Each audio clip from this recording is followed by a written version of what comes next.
Mientras que en el mundo el crecimiento económico enfrenta una incertidumbre por qué va a pasar en Europa, por si la desaceleración en Estados Unidos va a revertirse y a qué velocidad, en Chile los expertos prevén que el país va a crecer un 4,8% este año.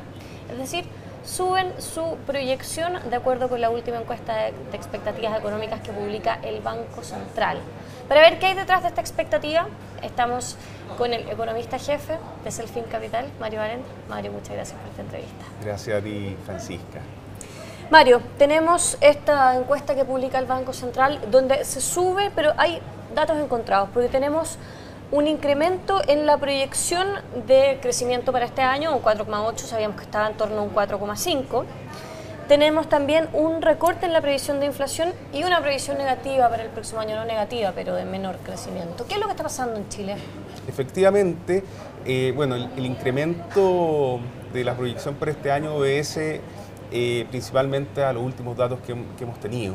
Ese 5,3% de crecimiento para mayo hace que en promedio la economía en los primeros 5 meses haya mostrado un crecimiento de 5,4% y por lo tanto ya casi con la mitad de los meses para el año, haciendo un cálculo simple, se puede ver que con un crecimiento de en torno a 4,3% llegamos a ese 4,8% que dice el mercado. Así que es una corrección con los últimos datos, pero en todo caso la visión del mercado es que de ahora en adelante los datos van a venir con algo de moderación. Menos buenos. Menos buenos.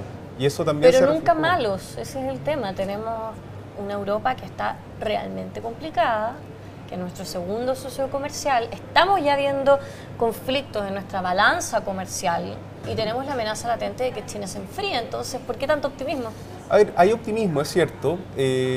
Primero, por lo que está ocurriendo con el consumo doméstico. Si bien los últimos datos han sido un poco más bajos, la demanda doméstica sigue creciendo y sigue sosteniendo el crecimiento. Y lo otro es que el mercado en su escenario base no está contemplando ningún efecto muy terrible, o sea, ningún evento muy terrible en Europa y por lo tanto las proyecciones son en ese escenario donde el país puede seguir creciendo con una Europa todavía con problemas pero sin enfrentar eventos catastróficos. ¿Qué pasa? ¿Existe algún riesgo en los modelos que ustedes están viendo de que Chile tenga un mes de caída en el crecimiento, es decir, de crecimiento negativo?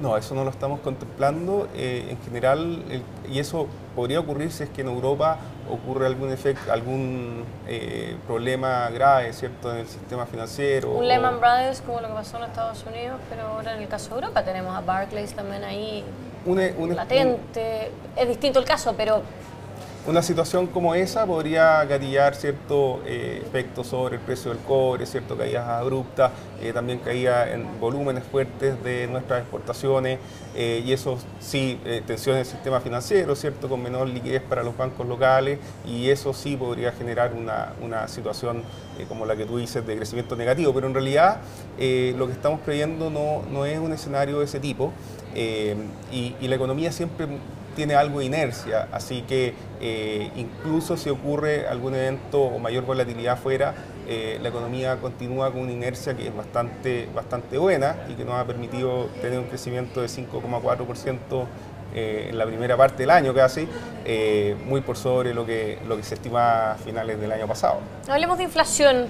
La semana pasada se publicó una cifra, menos 0,3, que fue aplaudido por las autoridades, sin duda, porque cae la UEF, se aliviana un poco el costo de la vida. Pero detrás de eso, ¿qué tanto hay de enfriamiento de la economía chilena? Mira, si uno mira en detalle lo que ocurrió con la inflación, se da cuenta que en realidad las medidas subyacentes están creciendo por sobre esa inflación total. Las medidas de IPCX, IPC de bienes no transables están mostrando un incremento por sobre, ¿cierto?, la inflación total, y esto es porque los ítems de energía y alimentos han mostrado bajas bastante considerables en los últimos meses y esto significa que obviamente hay un abaratamiento del costo de la vida y es una noticia positiva para el bolsillo de las personas, pero de todas formas yo comparto la visión del Banco Central de que en el mediano plazo los riesgos todavía existen para la inflación y si vemos una reversión del precio del petróleo que ha llevado a que, por ejemplo, en este mes de julio ya la caída de los combustibles sea cercana al 5%, por debajo de lo que tuvimos en el mes de junio y que está llevando las expectativas de inflación en el muy corto plazo, en los próximos 2 meses, a la baja. Si eso se revierte en la segunda parte, podríamos tener mayores cifras inflacionarias. De todas formas, el 2,7% que tiene el gobierno y el Banco Central en mente, yo creo que está un poco en el techo de las expectativas de inflación para este año. Incluso si uno mira el mercado financiero, instrumentos de forward de inflación, se está previendo una inflación de 1,5%, o sea, hay un rango entre 1,5 y un 2,7%. ¿Y esta descompresión de inflación viene desde dónde? ¿Viene por caída del precio del dólar, por caída del precio del petróleo, por desaceleración mundial o por enfriamiento de la economía chilena y menos consumo interno? No es enfriamiento de la economía chilena. De esto, como te contaba, índices de precios de servicios, índices de precios de bienes no transables están mostrando variaciones por sobre la inflación total, incluso positiva. 0,4% mostró el índice de precios no transables en el mes de junio. Por lo tanto, lo que estamos viendo es los bienes transables de la economía empujando a la baja la inflación. Y bueno, acá está el tema del precio del petróleo, como te contaba, y el efecto sobre los combustibles, que también lo vamos a tener en el mes de julio. Así que el mercado ya está bastante alineado a que la inflación de julio va a ser baja, y esto lo que se desprende de instrumentos financieros, una inflación cercana a 0%. Así que, bueno, y para el resto del año hay que ver lo que pasa con la economía internacional. Mi impresión es que sin eventos catastróficos en Europa, bueno, con problemas todavía, podría haber una vuelta de mayor incertidumbre. El precio del petróleo debiese estar relativamente estable en estos niveles, ¿cierto? Y dependiendo de la situación, si es más positiva o negativa, subir o bajar, pero esa es nuestra visión. Para cerrar, no puedo dejarte de preguntar sobre el dólar, que cayó a 493 pesos este martes y llegó a su menor nivel en casi 2 meses. Brevemente, ¿cómo lo ven? ¿En cuánto de aquí a fin de año? Mira, el dólar está muy correlacionado con la volatilidad y la incertidumbre de los mercados. Si uno mira índices de volatilidad y lo pone al lado con el dólar solamente rebota cuando hay incertidumbre, ¿cierto? Y el mercado vuelve a refugiarse en el dólar. Bonos del tesoro.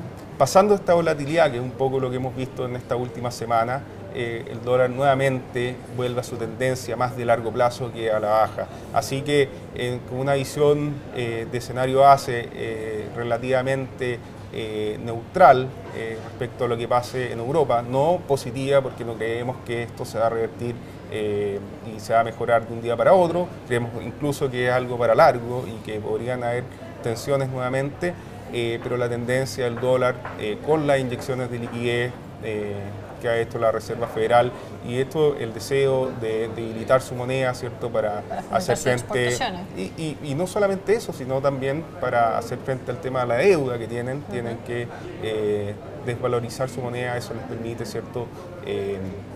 Pagar su deuda a un menor costo, así que esa tendencia del dólar yo creo que es lo que vamos a ver en el mediano plazo.